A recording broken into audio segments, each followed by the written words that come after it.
Huitième grande commission mixte RDC-Ouganda-Kinshasa, les délégués de deux pays vont discuter de plusieurs sujets d'intérêt commun, notamment les questions sécuritaires. Kinshasa et Kampala entendent de ces assises le renforcement des relations bilatérales.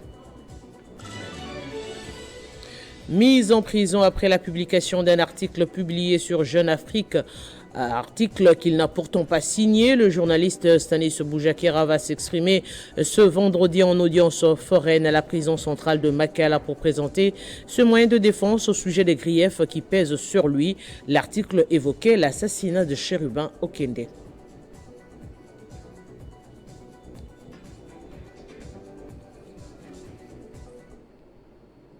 Merci de choisir Télé 50 pour vous informer. Ouverture des travaux de la 8e grande commission mixte RDC-Ouganda-Kinshasa par le gouvernement de la République.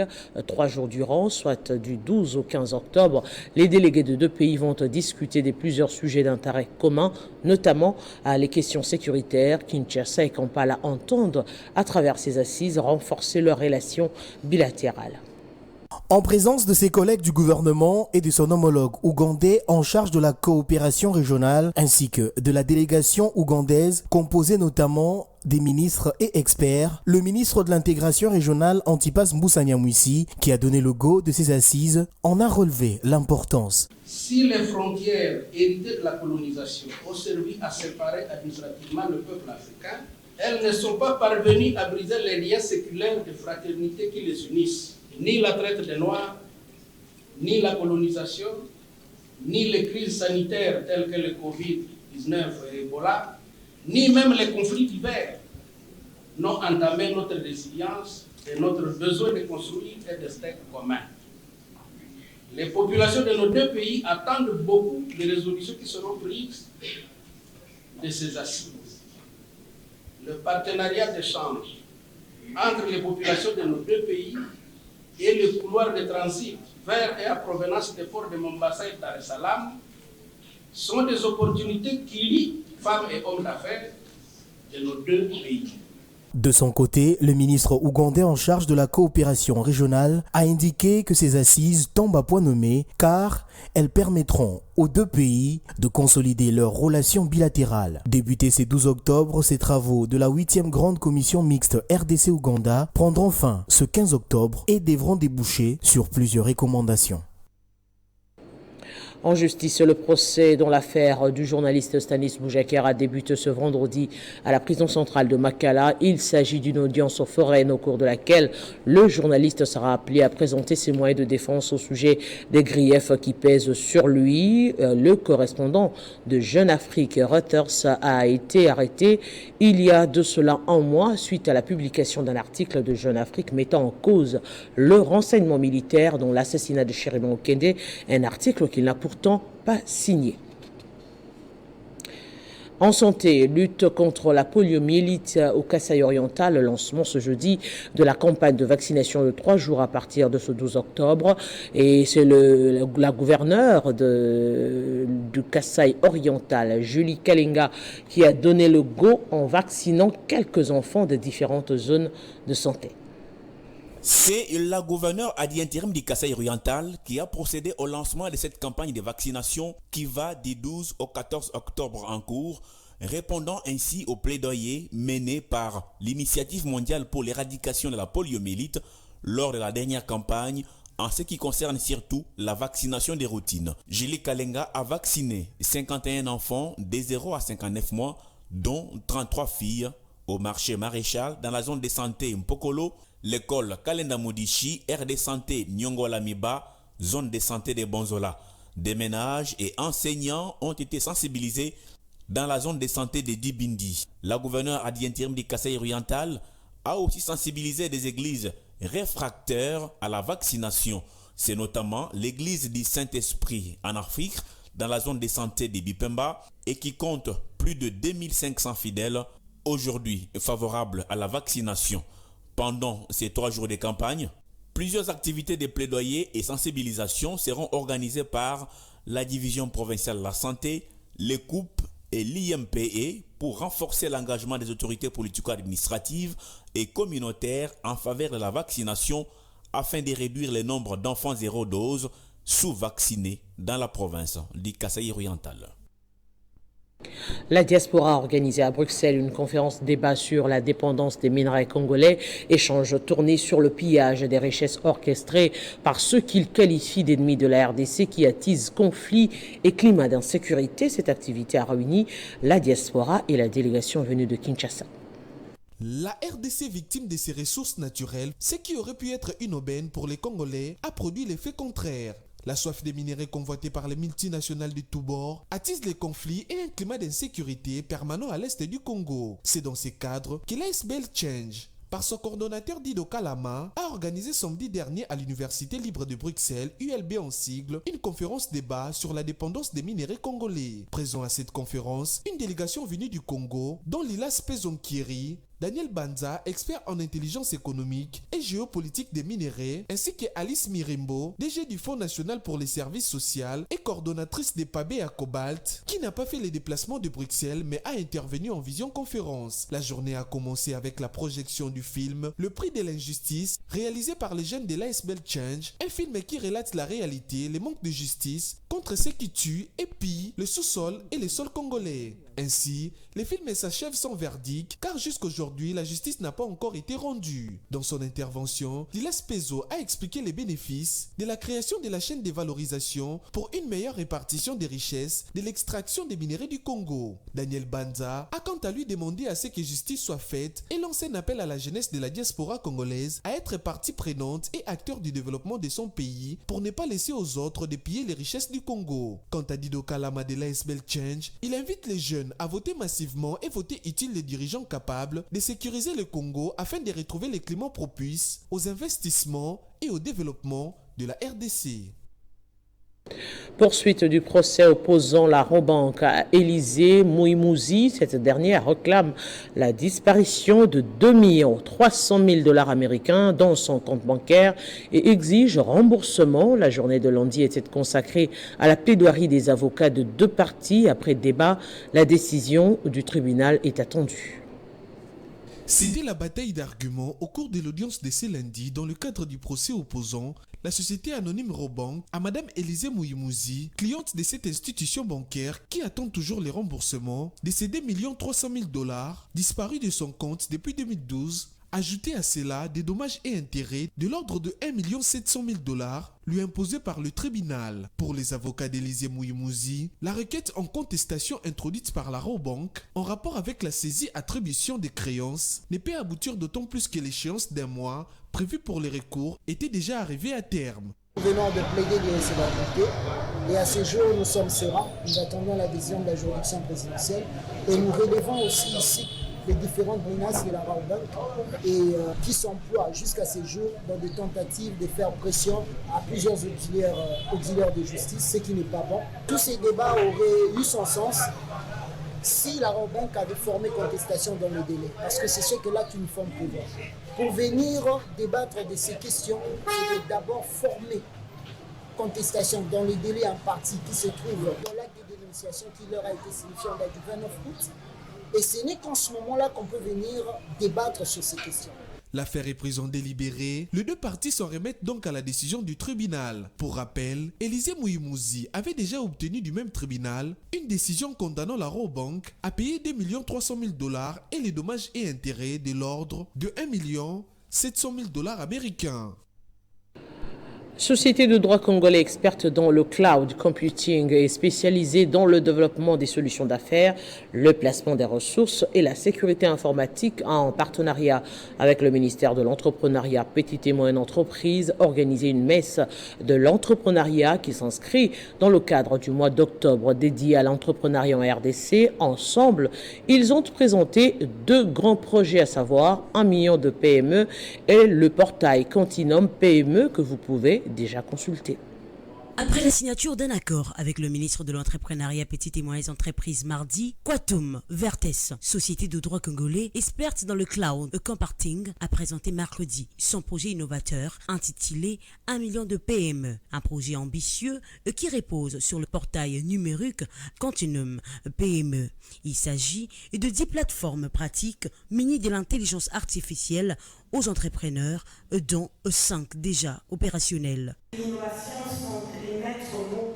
Un Congo où l'entrepreneuriat n'est pas seulement une notion, mais un pilier central d'une économie robuste et florissante. De vous présenter les plateformes numériques que nous avons développées pour soutenir l'écosystème. Nous allons devoir entraîner ou amener à la création des centres d'affaires et des métiers de PME. Qu'est-ce que c'est le centre d'affaires et des métiers de PME? C'est des collectivités des PME qui travaillent ensemble pour résoudre le problème locaux. Le ministre ayant en charge de l'entrepreneuriat PME, qui, après la signature de l'accord et l'ouverture du mois de l'entrepreneuriat, a présidé la cérémonie de présentation de 1 million de PME et du portail. Ces projets viennent de révolutionner le monde de l'entrepreneuriat en RDC. Ce projet est ambitieux, certes, mais nous devons travailler dans la main, gouvernement, secteur privé et société civile, pour atteindre des résultats probants dans le temps voulu. L'objectif de ces projets vise à répondre au défi de la création de millionnaires en RDC, cheval de bataille du chef de l'État, Félix-Antoine Tshisekedi. À long terme, il s'agira de formaliser 1 million de PME en ayant 5 ans avec un minimum de 8 millions d'emplois. Et à l'occasion justement du lancement du mois de l'entrepreneuriat, le directeur général de la société Flèche Technologie et concepteur de la tablette Motema, Dieudonné Kayembe, a livré plus de 100 produits commandés par l'Agence de la promotion des classes moyennes congolaises. Une occasion pour le ministre de l'Entrepreneuriat d'inviter les Congolais à se procurer cet outil technologique Made in Congo. C'est en présence du ministre de l'Entrepreneuriat, Petites et Moyennes Entreprises, Désiré Nzinga, du directeur général de la PROSEM et de la presse, que le directeur général de la société Flèche Technologie, Dieudonné Kayembe, a procédé à la livraison des tablettes Motema commandées par l'Agence pour la promotion des classes moyennes congolaises. Une occasion pour Désiré Nzinga, ministre de l'Entrepreneuriat, de saluer le sens d'innovation et d'initiative dont a fait montre ce jeune entrepreneur et concepteur de cet outil technologique Made in Congo. Avant peut-être que l'entrepreneur dise un mot, je voudrais dire voilà, ça s'appelle Motema. C'est vraiment Made in Congo, Kinshasa. C'est cela, Made in DRC. Voilà les intelligences que nous avons au pays, qui ne sont pas dominisées. Je voudrais peut-être demander à tous les Congolais de pouvoir faire la même commande, utiliser cet outil comme il se doit, qu'on ne pense pas détruire l'image de l'outil, mais qu'on le respecte comme on respecte les iPhones et les autres. Se livrant à la presse, le directeur général de la société Flèche Technologie et créateur de la tablette Motema demande aux Congolais de s'en procurer. Nos produits sont très performants. Aujourd'hui, nous sommes au niveau de 8 Go de la mémoire RAM et nous sommes sous Android 13, c'est-à-dire nos produits sont compétitifs.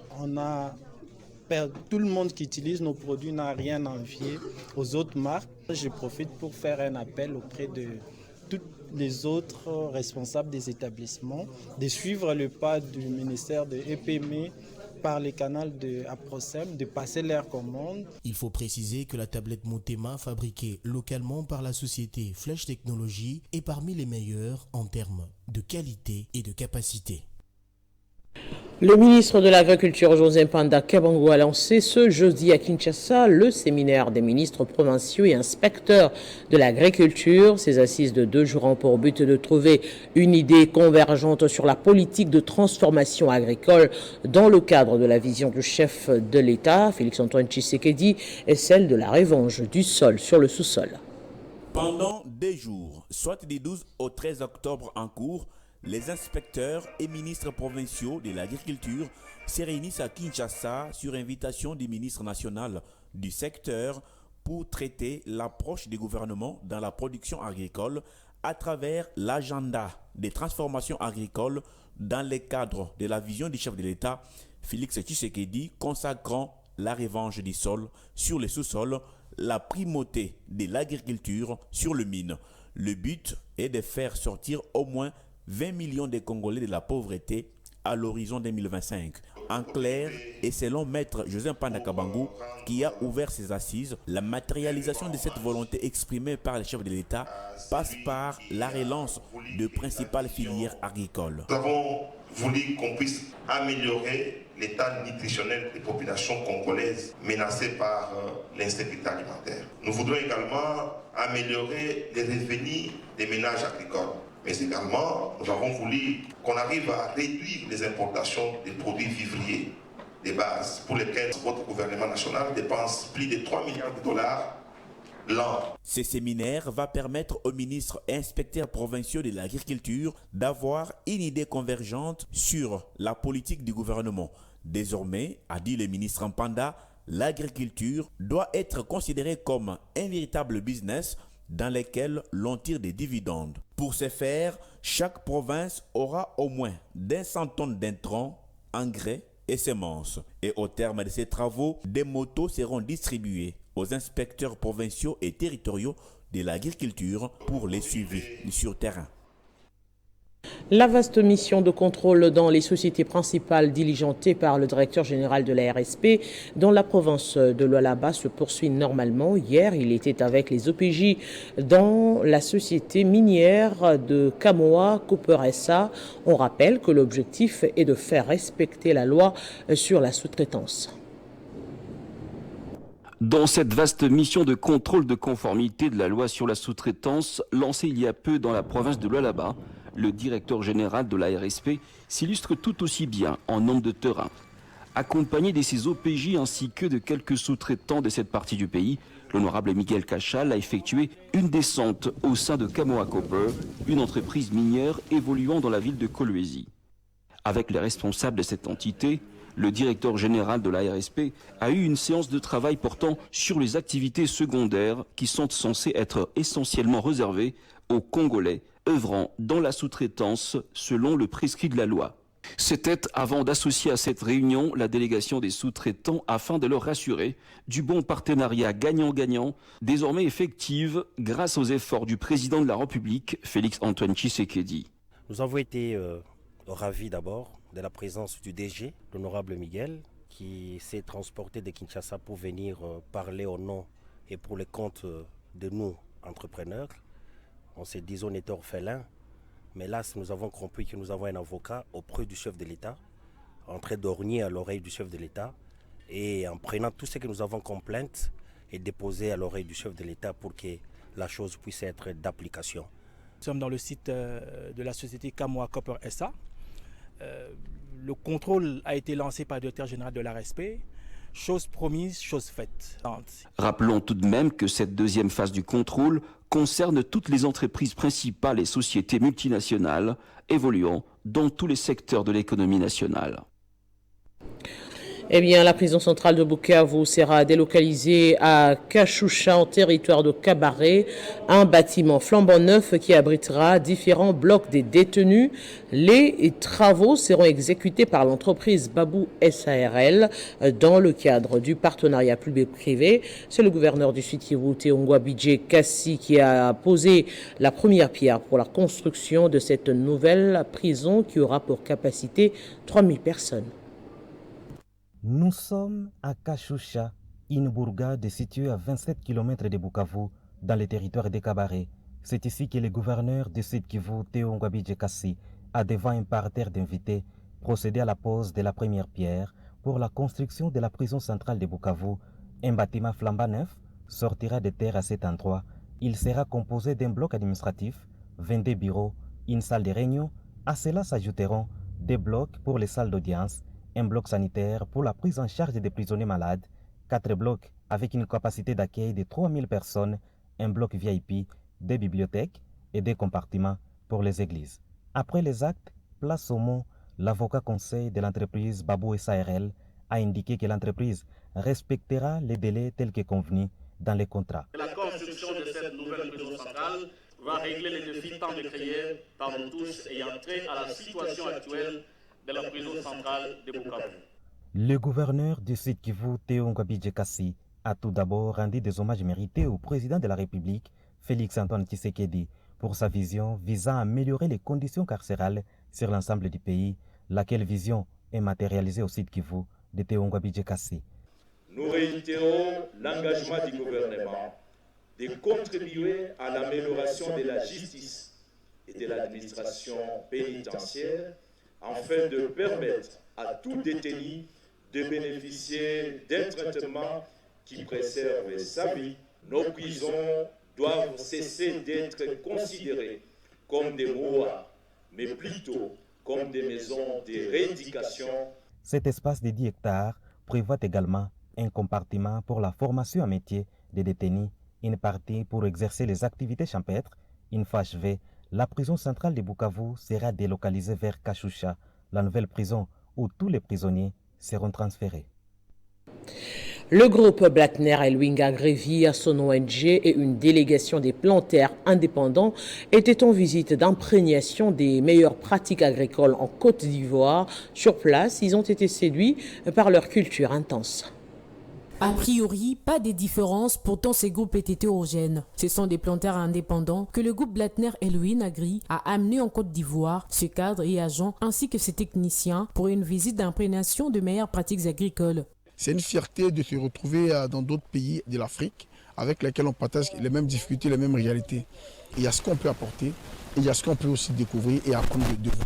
Séduits par la culture intense, les planteurs et encadreurs pensent déjà à l'implémentation. La visite en Côte d'Ivoire était une réussite totale, de la production de semences, des produits de consommation à leur conservation, en passant par l'usine de décortiquage et de blanchiment. C'est à l'Institut national de Polytechnique, au Temple du Savoir, que la délégation s'est confiée par les ingénieurs du groupe. Si la science est bien maîtrisée, on peut faire de bons rendements. Chez Odam Afrique, les Congolais ont créé la surprise en visitant l'usine des Sikinsi où plantations et raffineries dont 70% du noix des palmes proviennent des indépendants. Aujourd'hui, c'est un honneur pour nous. J'attends une bonne occasion pour faire pareillement une visite à leur niveau aussi, pour voir de quoi il est question au niveau du Congo là-bas. C'est lors de la visite du Salon international de l'agriculture et des ressources animales que les Congolais se sont laissés émerveiller par l'expertise et les échanges. Notre objectif, c'est véritablement de faire des pôles économiques autour de nos plantations pour que, en fait, le travail puisse être partagé, essayer de donner du travail au maximum de personnes. Simultanément, ils ont rencontré Osama, le partenaire des GBE, pour ce voyage. GBE Agri, via son ONG DRC, est en pleine diversification des cultures. Son projet de développement inclut le professionnalisme des plantaires indépendants. Le parti politique Leadership et Gouvernance pour le développement se prépare pour les élections à tous les niveaux. C'est dans ce cadre qu'une délégation de l'Institut national démocratique s'est entretenue avec les cadres et militants sur les enjeux électoraux. Dans le cadre du partenariat entre Leadership pour la gouvernance et le développement, LGD en sigle, et l'Institut national pour la démocratie, les deux partis ont eu un échange fructueux sur les processus électoraux, la création des espaces de concertation permanente entre les parties prenantes des processus électoraux qui permettront le partage d'informations et la résolution des litiges, surtout comment gérer les contentieux électoraux. Monsieur le secrétaire général du LGD et toute l'équipe du parti, et le personnel en charge des questions électorales. Vous savez que le NDI est en partenariat avec le LGD depuis un moment. Et puisque les élections approchent et nous savons que le parti est fortement engagé dans ces consultations, nous sommes venus voir comment notre parti partenaire se prépare et essayer d'échanger sur les meilleures approches pour une collaboration efficace au service de cette élection qui doit permettre au peuple congolais de choisir librement ses dirigeants. À travers ces échanges, les participants ont abordé des questions majeures liées à la gouvernance, à la démocratie et aux défis sécuritaires dans l'Est de la République démocratique du Congo. Ces échanges ont permis de cerner certaines questions cruciales pour le renforcement de la démocratie en République démocratique du Congo et aussi à réfléchir comment œuvrer pour une plus grande professionnalisation des organes de gestion des élections en RDC. Dans l'actualité toujours, le Premier ministre Jean-Michel Samalukonde est attendu le 17 octobre prochain dans la province du Haut-Uélé. Sur place, le gouverneur de province Christophe Bassianenanga mobilise toutes les couches sociales pour un accueil chaleureux. Ce jeudi, il a supervisé la séance de répétition de l'équipe mixte FRDC Police nationale congolaise pour s'assurer du niveau de préparation. Comme annoncé à sa descente d'avion à Isiro, lors de son dernier séjour de travail à Kinshasa, le gouverneur du Haut-Uélé n'a pas du tout du temps à perdre pour réserver un accueil chaleureux au Premier ministre Jean-Michel Samalukonde, attendu le 17 octobre. Ici au rond-point Lumumba, situé au plein cœur d'Isiro, c'est en personne qui supervise cette séance d'entraînement des forces de l'ordre, assisté par le comité provincial de sécurité. Christophe Bassianenanga ne veut négliger aucun détail. Face au chef de l'exécutif provincial, Police nationale congolaise, FRDC, service non apparent, tous sont mobilisés comme un seul homme pour réserver un séjour réussi au chef du gouvernement central. Pour que l'accueil qui sera réservé à la délégation du Premier ministre soit chaleureux, que ce sera une fenêtre d'opportunité pour le gouvernement provincial de montrer les différentes réalisations qui ont été faites, notamment dans le domaine de la justice, où des prisons ont été construites. Au-delà des prisons, mais il y a aussi des travaux de construction des routes, en particulier sur la RN 26. Avec les chefs des divisions provinciales, service déconcentré basé dans sa juridiction, c'est le même message que voudrait transmettre le numéro 1 du Haut-Uélé. Une mobilisation générale illustre la parfaite préparation de l'entité à accueillir le Premier ministre sur la terre des bienheureux Anualit Nengapeta. Il sera question pour l'émissaire du chef de l'État de faire un état des lieux de la jeune province qui, en dépit des avancées enregistrées ces 4 dernières années, reste confrontée à certains défis majeurs. À Kikwit, dans le Kwilu, les travaux de réhabilitation de la route Kazombi lancés par l'ambassadeur itinérant Claude Ibalanki évoluent à pas de géant. C'est d'ailleurs le maire de la ville, Abengiama, qui fait le suivi. Lors de sa descente sur terrain, ce dernier a plaidé pour la modernisation de cette route d'intérêt économique. Des images commentées ici par Héritier Ntambwa. Il fait ici les suivis des travaux portant réhabilitation des routes à Kikwit dans la province du Kwilu. Lui, c'est le maire de cette dernière, Abengiama Kachaka, affectueusement appelé l'homme des terrains. Ces travaux ont été lancés par l'ambassadeur itinérant Claude Ibalanki dans le cadre du désenclavement des Kazombi, une route d'impact économique. Face aux Kikwitoises et Kikwitois, le maire de la ville, Abengiama, n'a pas dérogé à la règle de l'air. Il sensibilise en ces termes. Vous devez ouvrir les yeux. Ça faisait longtemps qu'on avait ces problèmes des routes et personne n'y pensait à sa réhabilitation. Je vous demande de soutenir Félix Tshisekedi pour qu'il nous vienne en aide pour la construction de cette route.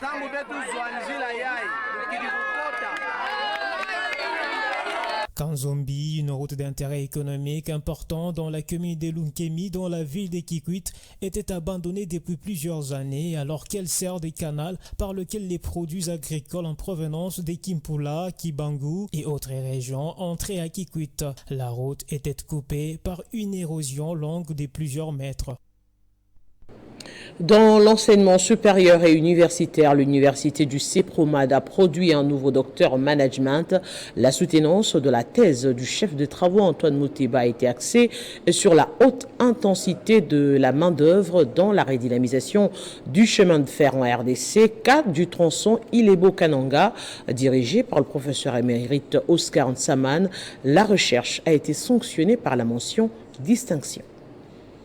C'était un moment exceptionnel, beaucoup de passion mais aussi de l'émotion car les efforts de plus de 30 ans ne cessent de produire les résultats. Après les 4 premiers docteurs en management agricole, technologique, en sciences de santé et hydrocarbures, le chef des travaux Antoine Mouteba est devenu le 5e docteur à travers une recherche qui apporte une solution circonstancielle relative à la haute intensité de la main-d'œuvre dans la redynamisation de chemin de fer entre Ilebo et Kananga. Cet état des choses explique que le chef des travaux a eu des répercussions graves sur le quotidien des communautés locales. Il démontre que la solution ne peut venir qu'après un effort de focalisation sur le potentiel humain en remplacement des agents marqués par le poids de l'âge et démotivés par le non-respect de la loi en matière de mise en retraite. Le jury composé d'éminents professeurs, après débat et délibération à huis clos, a conféré au chef des travaux Moukeba Antoine la mention distinction. Nous lui remettons les présents diplômes et les insignes de l'université et déclarons qu'il a la jouissance de tous les droits et avantages attachés au grade académique obtenu conformément à l'ordonnance loi dont référence ci-haut. Enfin, après 41 ans d'existence, des sacrifices et des durs labeurs, et après avoir obtenu du gouvernement congolais l'autorisation d'organiser les études de 3e cycle en management entrepreneuriat, l'université du CEPROMAD poursuit sans relâche la production de ses propres formateurs.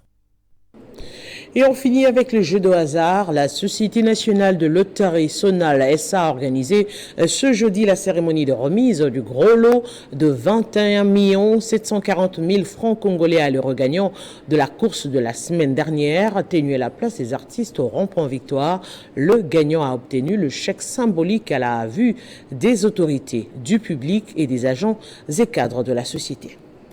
Le panier circule encore à la Sonal SA, un rêve réel vendu ainsi que la paye cash. Cette cérémonie qui fidélise davantage la tradition de la Sonal, celle d'offrir à ses parieurs des grosses cagnottes de millions de francs congolais, visait à honorer un de ses fidèles parieurs de l'agence de Barumbu ayant gagné un grand lot de 21 470 000 francs congolais le vendredi 6 octobre dernier. En présence du PCA de la société et des deux bourgmestres des communes de Kalamou et de Barumbu, l'ADG de la Sonal a dans son mot encouragé l'heureux gagnant et invité l'assistance à tenter la chance pour devenir les prochains gagnants. Je réitère mon invitation à tous les parieurs. Pour leur bonheur, ils doivent venir jouer massivement à la Sonal. Le gagnant de cette bagatelle somme d'argent a reçu les chèques symboliques du montant auquel il envisage investir dans les affaires. Occasion également d'annoncer pour bientôt l'informatisation du jeu pour que les paris s'effectuent désormais à travers les machines. Nous sommes dans la transformation à la Sonal. Nous sommes à l'ère de la modernisation, la numérisation, l'informatisation. Les gens vont commencer à jouer avec des machines, avec de telpos, des petites machines comme ça se fait ailleurs, même sur leur téléphone. Venez à la Sonal, vous êtes sûr de gagner. Il y aura encore d'autres et d'autres et d'autres plus que ça. Il y aura même des 100 millions. Ça, c'est encore rien. La Sonal SA a pour objectif la redistribution sociale et de concourir à la vision du chef de l'État de créer une classe moyenne en RDC. Ce journal est terminé. On prend le rappel des principaux titres. 8e grande commission mixte RDC-Ouganda-Kinshasa, les délégués de deux pays vont discuter de plusieurs sujets d'intérêt commun, notamment les questions sécuritaires. Kinshasa et Kampala entendent de ces assises le renforcement des relations bilatérales. Mise en prison après la publication d'un article publié sur Jeune Afrique, article qu'il n'a pourtant pas signé. Le journaliste Stanis Boujakera va s'exprimer ce vendredi en audience foraine à la prison centrale de Makala pour présenter ce moyen de défense au sujet des griefs qui pèsent sur lui. L'article évoquait l'assassinat de Chérubin Okende. Merci de votre attention soutenue. Restez informés sur Télé 50, bien sûr.